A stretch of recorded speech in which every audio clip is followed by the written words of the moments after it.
صلى الله عليه وسلم الله حاضري الله ناصري الله معي। সম্মানিত, আজকে তিগর ইসলামী যুব সংগঠন কর্তৃক আয়োজিত 6 দিন ব্যাপী তাফসীরুল কুরআন মাহফিলের আজকের প্রথম দিনের প্রথম অধিবেশনের সম্মানিত সভাপতি আলহাজ হযরত মাওলানা করিমুজ্জামান সাহেব দামাত বরকাতুহুম, উপস্থিত আছেন আজকের মাহফিলের সম্মানিত সভাপতি প্রবীণ আলেমে দ্বীন হযরত মাওলানা আবু তাহের সাহেব দামাত বরকাতুহুম, ইমাম ও খতিব তিগর দক্ষিণপাড়া জামে মসজিদ। উপস্থিত হযরত উলামায়ে কেরাম, দিন দরদি মুসলমান ভাইরা,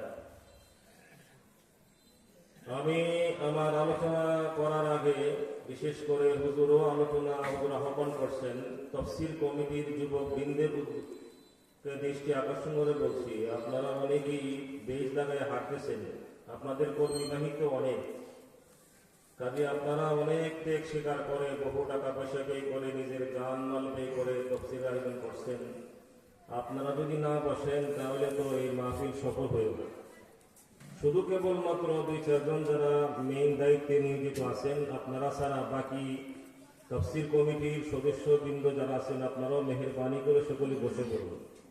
অত্যন্ত আহাম মজলিস, গুরুত্বপূর্ণ মজলিস, দীর্ঘ 1 বছর পর অনেক ত্যাগের বিনিময়ে আজকের এই মাহফিলের আয়োজন করা হয়েছে। আজ এই ত্যাগ যেন আমাদের সুফল বয়ানে যেন বিফলে না যায়, এই জন্য সকলের কাছে সবিনয় আরজ করছি, তাফসীর কমিটির সদস্যবৃন্দ যাদের কাছে মাইকের আওয়াজ করতেছে, আপনারা বিশেষ কোনো বাড়িতে যারা কাজ নাই, আপনারা সকলেই মেহেরবানি করে সকলেই এই পেন্ডেলের নিচে বসে পড়ুন। আজকে তিগর ইসলামী যুব সংগঠনের কর্তৃক আয়োজিত 44তম বার্ষিক তাফসীরুল কুরআন মাহফিলের আজকে প্রথম দিন। প্রথম দিনের প্রথম অধিবেশনে আমি পবিত্র কালামুল্লাহ শরীফ থেকে, আল্লাহর কালাম কোরআন শরীফ থেকে একটি ছোট্ট সূরা আপনাদের সামনে তেলাওয়াত করেছি। এই সূরাটা নিয়ে কিছু আলোচনা করার আশা রাখি, আল্লাহ পাক আমাকে তৌফিক দান করেন। যেহেতু এটা কোরআনের তাফসীর, অন্যান্য মাহফিলের মতো এটা মাহফিল না, এটা ইসলামী সম্মেলন বা সাধারণ ওয়াজ মাহফিল নয়, এটা তাফসীরুল কুরআন মাহফিল। কিসের কোরআন, কিসের তাফসীর? কোরআনুল কারীমের তাফসীর। কাজী কোরআনে কারীম আল্লাহ তাআলা নাযিল করেছেন আরবি ভাষায়। এই কোরআন আমাদের বাঙালিরা বোঝা বড় কঠিন। আমাদের মাতৃভাষা বাংলা, আমরা তো বাংলা বুঝি না। উলামায়ে কেরাম যারা দীর্ঘদিন লেখাপড়া করে 12 বছর, 14 বছর, 15 বছর পর্যন্ত মেহনত করে, কোরআনের উপর রিসার্চ করে, কোরআন অধ্যয়ন করে, তাফসীর শিখে আপনাদের সামনে তাফসীরের মূল্যবান আল্লাহ পাকের বাণীগুলি বুঝাই দিতেছেন। তো আমরা যেহেতু এই কোরআন অত্যন্ত আল্লাহর বাণী, আমাদের ভাষা আরবি ভাষা, আমাদের ভাষা না, কিন্তু এই আরবি ভাষা আমাদের মুসলমানদের জাতীয় ভাষা, এটা কোরআনের ভাষা, কবর জগতের ভাষা, বেহেশতেবাসীদের ভাষা, আল্লাহর নবীজির ভাষা। এই জন্য হাদিস শরীফে আছে, আহিবুল আরাব লিসালাস লিআন্নী আরাবিয়্যুন ওয়া কালামুল্লাহি আরাবিয়্যুন ওয়া কালামু আহলুল জান্নাতি আরাবিয়্যুন আও কামা ক্বালা আলাইহি সাল্লাতু ওয়াস সালাম। রাসূল সাল্লাল্লাহু আলাইহি ওয়াসাল্লাম ফরমান যে আরবি ভাষা 3 কারণে তোমরা ভালোবাসো। লিআন্নী আরাবিয়্যুন, কারণ আমি আরবি, আল্লাহ পাক আমাকে আরব দেশে পাঠাইছেন, আমার মাতৃভাষা আরবি। ওয়া কালামুল্লাহি আরাবিয়্যুন, এবং আল্লাহর কালাম এই পবিত্র কোরআন নাযিল হয়েছে আরবি ভাষায়। ওয়া কালামু আহলুল জান্নাতি আরাবিয়্যুন, এবং জান্নাতীদের ভাষা হবে আরবি। এই 3 কারণে তোমরা আরবি ভাষাকে ভালোবাসো। তো আরবি ভাষা আল্লাহ পাক এই কোরআন নাযিল করেছেন, এই কোরআন বোঝার জন্য আমাদের গভীর মনোযোগ দিতে হবে। এই পবিত্র কোরআন শরীফে আল্লাহ রাব্বুল আলামিন 114 সূরা নাযিল করেছেন। তোর মধ্যে একটি সূরা আছে, এই সূরাটার নাম হলো সূরাতুল হুমাযা। সূরায়ে হুমাযা নামে একটি সূরা, এক একটা সূরার এক একটা নাম রয়েছে। পবিত্র কোরআন শরীফের প্রথম সূরা হলো সূরাতুল ফাতিহা, এরপরে আসতেছে সূরায়ে বাকারা, সূরায়ে আল ইমরান, সূরায়ে নিসা, অনেক সূরা রয়েছে। তোর মধ্যে যে সূরাটা আমি তেলাওয়াত করেছি সেই সূরার নাম হলো সূরাতুল হুমাযা। সূরাতুল হুমাযার মধ্যে আল্লাহ রাব্বুল আলামিন মানুষের কতগুলি এমন খারাপ গুণের কথা উল্লেখ করছেন যেই গুণের কারণে মানুষের ঈমান আমল ধ্বংস হয়ে যায়। একজন মানুষ সারা জীবন নেক আমল করলেও এই নেক আমলও মানুষের যেই আমলের দ্বারা বিনষ্ট হয়ে যায়, নেক আমলও তার আখিরাতে কোনো কাজে আসে না, এমন একটি খারাপ গুণের কথা আল্লাহ পাক উল্লেখ করেছেন। আল্লাহ পাক বলেন, ওয়াইলুল লিকুল্লি হুমাযাতিন লুমাযা আল্লাযী জামাআ মালান ওয়া আদ্দাদা। আল্লাহ রাব্বুল আলামিন এই জগতে আমাদেরকে আল্লাহর নির্দেশ অনুযায়ী, নবীর তরিকা অনুযায়ী আমাদের জীবন পরিচালনা করার জন্য এই দুনিয়াতে আমাদেরকে পাঠিয়েছেন। এই দুনিয়াতে আমরা যা কিছু আমল করি না করি, সমস্ত আমল লিপিবদ্ধ হইতেছে, লেখা হইতেছে। কিরামান কাতিবিন নামে দুইজন সম্মানিত ফেরেশতা প্রত্যেক মানুষের নেকিবদি আমলগুলি লিপিবদ্ধ করতেছেন, লিখতেছেন। সেই আমল অনুসারী যখন আমল নামা তার হাতে দেওয়া হবে, এই আমল নামা অনুযায়ী আল্লাহ পাক ফয়সালা করবেন। যাদের নেক আমলের পাল্লা ভারী হবে তারা জান্নাতি হবে, আর যারা নেক আমলের কমতি হবে, গুনার পাল্লা ভারী হবে, তাদের ঠিকানা হবে জাহান্নাম। এই জাহান্নাম, জান্নাত এবং জাহান্নাম, জান্নাতও অনেক স্তর রয়েছে। জান্নাতের নাম আছে 8টি জান্নাত রয়েছে, আর 7টা দুজক রয়েছে। 8টি জান্নাতের মধ্যে সর্বোত্তম জান্নাত হলো জান্নাতুল ফিরদাউস। হাদিস শরীফে আছে, আল্লাহ রাসূল সাল্লাল্লাহু আলাইহি ওয়াসাল্লাম ফরমান, তোমরা যদি আল্লাহর কাছে জান্নাত কামনা করো, জান্নাত চাও, বেহেশতে চাও, তাহলে তোমরা জান্নাতুল ফিরদাউস কামনা করো। কারণ এই জান্নাত হলো আলা জান্নাত, সর্বোত্তম সর্বোচ্চ জান্নাত। এমন ভাবে জান্নাত, জান্নাতুল ফিরদাউস, জান্নাতুল নাঈম, জান্নাতুল দারুস সালাম, জান্নাতুল মাওয়া, এমন অনেক জান্নাত রয়েছে। তদ্রূপভাবে জাহান্নামেরও বিভিন্ন নাম রয়েছে। সাকির, লাজা, ওয়াইল, বিভিন্ন জাহিম, অনেক নাম আছে জাহান্নামের। এই জাহান্নামের মধ্যে একটা গর্ত রয়েছে যেটা অত্যন্ত বেশি আযাব হবে, কষ্ট হবে, কষ্টদায়ক একটি স্থান। জাহান্নামের একটি গর্তের নাম হলো ওয়াইল। যেই গর্তের মধ্যে এত আযাব হবে, অন্যান্য জাহান্নামীরা পর্যন্ত আল্লাহর দরবারে তারা দোয়া করে যে আল্লাহ আমাদেরকে এই জাহান্নামের ওয়াইল নামক গর্তের মধ্যে আমাদেরকে নিক্ষেপ করিও না। সেই ওয়াইল নামক দুজক কোন ব্যক্তিদের জন্য আল্লাহ পাক নির্ধারণ করে রেখেছেন, এই কথা এই সূরার মধ্যে আল্লাহ পাক উল্লেখ করেছেন। মানুষের শরীরের মধ্যে যেমন রোগ হয়, তেমন মানুষের অন্তরের মধ্যে কিছু রোগ হয়। মানুষের অন্তর, মানুষের দৈহিক, মানুষের শরীরের মধ্যে যে রোগ হয়, এই রোগ যখন মানুষ দুনিয়ার ডাক্তার কবিরাজের কাছে গিয়ে চিকিৎসা করে, যদি রোগ মতে চিকিৎসা করতে পারে, আল্লাহ তাআলা এই চিকিৎসার ওসিলা, ওষুধের ওসিলা আল্লাহ তাআলা দুনিয়ার রোগ ভালো করে দেন, মানুষের শারীরিক রোগ। কিন্তু মানুষের অন্তরে কলবে কিছু রোগ আছে, যে রোগগুলি দুনিয়ার কোন ওষুধের দ্বারা কোন ডাক্তার কবিরাজের দ্বারা সেই রোগ ভালো হয় না। এই রোগগুলির মধ্যে, বাতিল রোগগুলির মধ্যে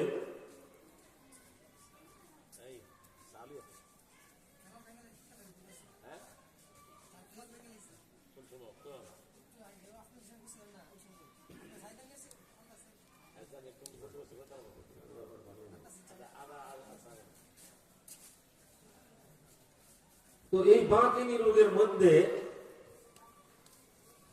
কতগুলি রোগ হইল গীবত করা, পরনিন্দা করা, হিংসা বিদ্বেষ করা। এই রোগগুলি মানুষের আমল একবারে বরবাদ করে দেয়।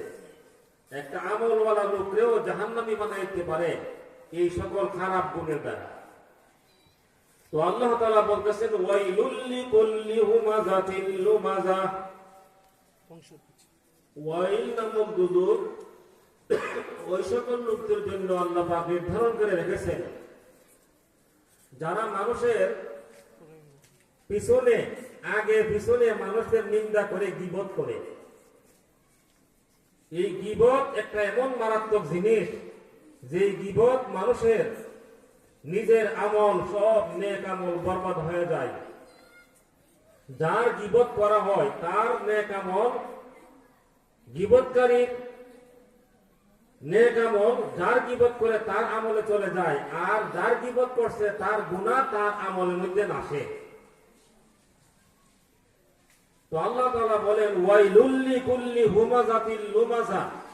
ওয়াইল নামক দুজক ওই সকল লোকের জন্য নির্ধারণ করে আল্লাহ রেখেছেন যারা মানুষের পরনিন্দা করে, মানুষের আগে পাছনে মানুষের নিন্দা করে। এই নিন্দা এবং গীবতরা বর্তমান সমাজে রন্ধ্রে রন্ধ্রে ঢুকেছে। অনেক ভালো মানুষ, আল্লাহওয়ালা মানুষ, পরহেজগার মানুষও এই রোগের মধ্যে জড়ায় পড়ছে। একজন মানুষ যদি তার একজন মানুষের সামনে গীবত করে, নিন্দা করে, এখন দেখা যায় ভালো মানুষ যারা তারাও মাথা লড়াইয়া এটাকে সমর্থন করে এবং আরো তারা উৎসাহ যোগাযোগ লোকটাই মনে হয় এই তার কথা কইও না, অনেক কিছু নিজের ঠিকানা বানাইয়া অনেক কিছু বলে।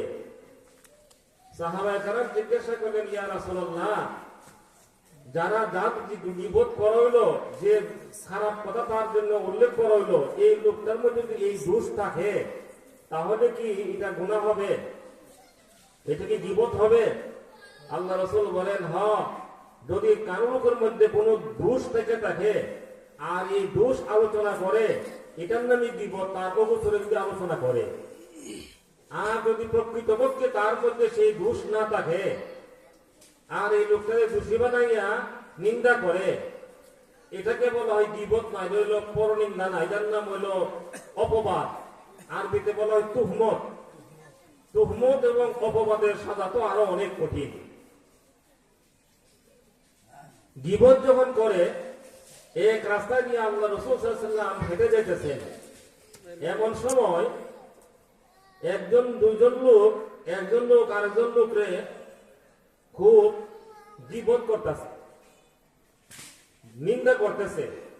রাসূলুল্লাহ সাল্লাল্লাহু আলাইহি ওয়াসাল্লাম অবগত হওয়ার পরেও লোক তাদেরকে কোনো কিছু বলতেছে না। রাস্তা হাঁটতেছে, হাঁটতে হাঁটতে একটু সামনে গিয়া দেখে একটা মরা গাধা রাস্তার ড্রেনের কাছে, একটা গাধা ময়রা রয়েছে, ময়রা পচা ফুল্লা কিরা কিলবিলি করতেছে। তো রাসূলুল্লাহ সাল্লাল্লাহু আলাইহি ওয়াসাল্লাম, আল্লাহর রাসূল ডাক দিয়া বলতেছে, এই তোমাদের মধ্যে কতক্ষণ আগে যে গীবত করছিল, একটা লোকের মন্দ বলছিল, এই লোকগুলি কারা? তখন কইতাছে, নাম কইছে যে এই লোকগুলি। এই তোমরা বড়রা কি করো? এই যে বাচ্চারা এই জিনিসটা করতেছে, এই খুব বিজ্ঞান, এইটার ভিতরে সবাই লোক করতে পারে। মানুষ তো সুন্দর করে ওয়াজ শুনতেছে, এর জন্য প্রতিষ্ঠা করতেছে।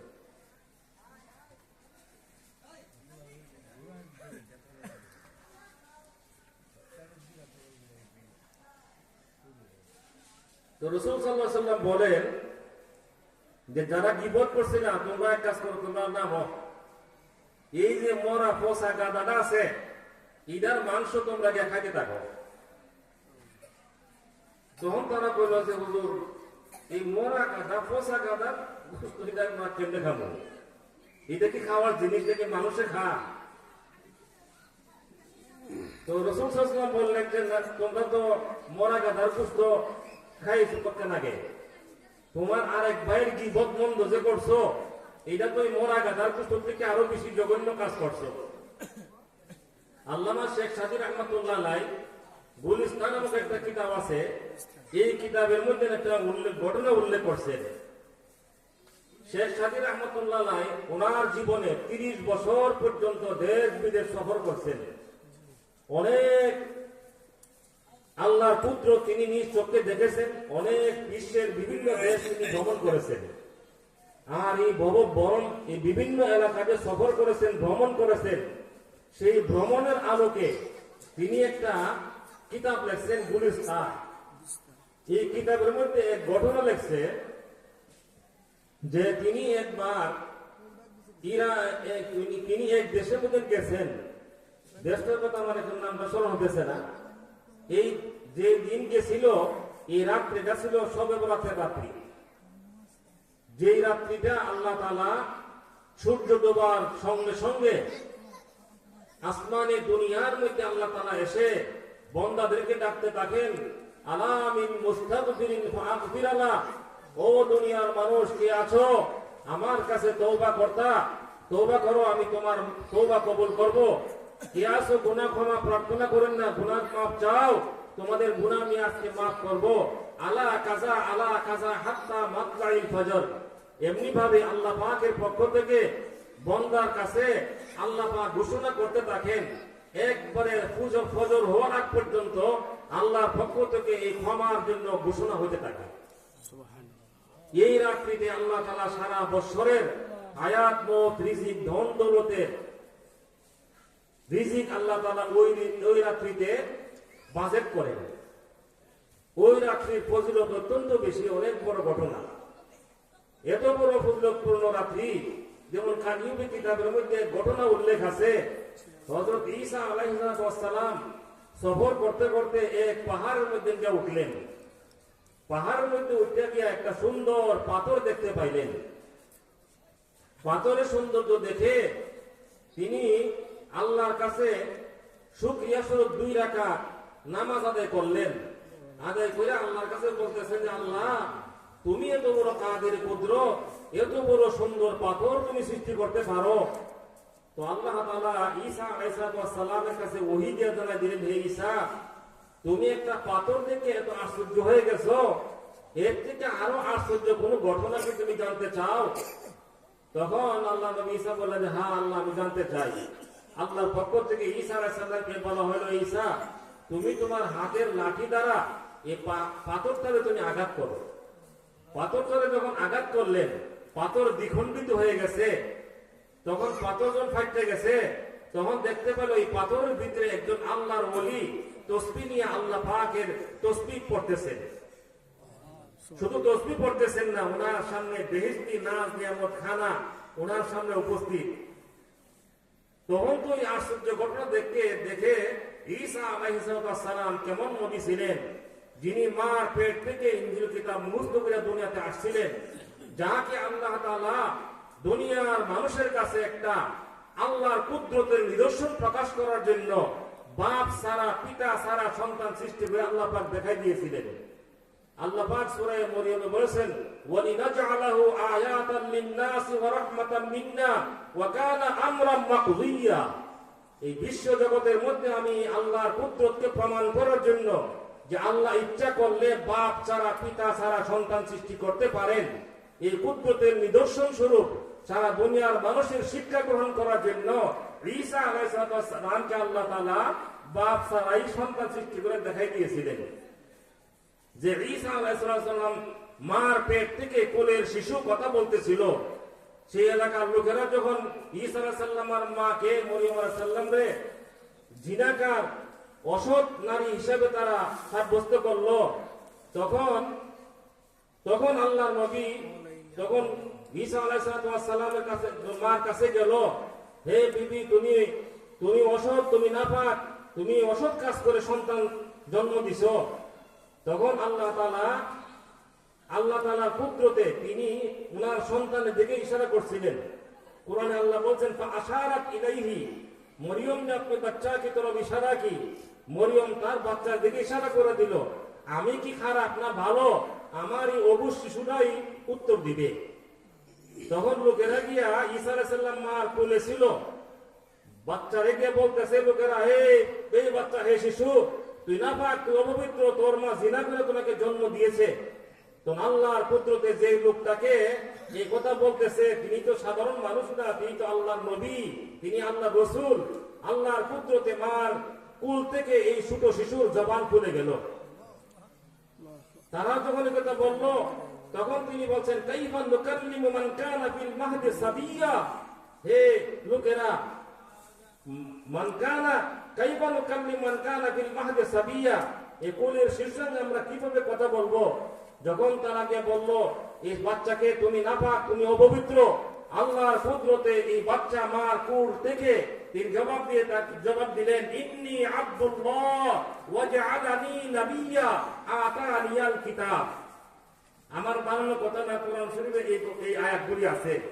মার পেট থেকে জন্ম হওয়ার পরে পরে এই ছোট্ট কোলের শিশু নিজে মুখ দিয়ে বলতেছে, ইন্নী আব্দুল্লাহ, আমি আল্লাহর গোলাম, আমি আল্লাহর বান্দা, ওয়া জাআলানি নাবিয়্যা, আল্লাহ তাআলা আমাকে নবী বানিয়ে দুনিয়াতে পাঠাইছেন, আতানিয়াল কিতাব, আল্লাহ তাআলা শুধু নবী না, আমাকে একটা কিতাব দিয়া, ইনজিল কিতাব দিয়া দুনিয়াতে প্রেরণ করছেন। তাফসীরের কিতাবের মধ্যে লেখে, ঈসা আলাইহিস সালাম মার পেট থেকে ইনজিল কিতাব মুখস্থ করে দুনিয়াতে আসছিল। এত বড় একজন গরিবের কদর পয়গম্বর, আল্লাহর নবী ঈসা আলাইহিস সালাম, তিনি এই কুদরত দেখে আশ্চর্য বোধ করলেন, হে আল্লাহ, একটা পাথরের ভিতরে একটা মানুষ কিভাবে আবার বেঁচে থাকে, আর এই পাথরের ভিতরে আবার সে আল্লাহর বন্দেগী করার সুযোগ পাইলো। আবার শুধু তাই না, তার সামনে বেহেশতি খানা, ফল ফুট, কিভাবে সেইগুলি লাভ করলো, আমার তো বুঝে আসতেছে না। আল্লাহ তাআলা ওহী দ্বারা ঈসা আলাইহিস সালামকে জানাই দিলেন, হে ঈসা, এর চেয়ে আরো আশ্চর্যতম ঘটনা শোনো। এই লোকটাকে জিজ্ঞাসা করো যে সে এই পাথরের ভিতরে কতদিন যাবত আছে। জিজ্ঞাসা করার পরে সেই লোকটা বলল, আমি 400 বছর পর্যন্ত এই পাথরের ভিতরে বন্দী করতেছি। একটা মানুষ পাথরের ভিতরে কেমনে বাঁচে? আবার একদিন নয়, 2 দিন নয়, 400 বছর পর্যন্ত একটা পাথরের ভিতরে আল্লাহ ইবাদত বন্দী করতেছে। আর এই পাথরের ভিতরে আল্লাহ পাক তার রিজিকের খোরাকের ব্যবস্থা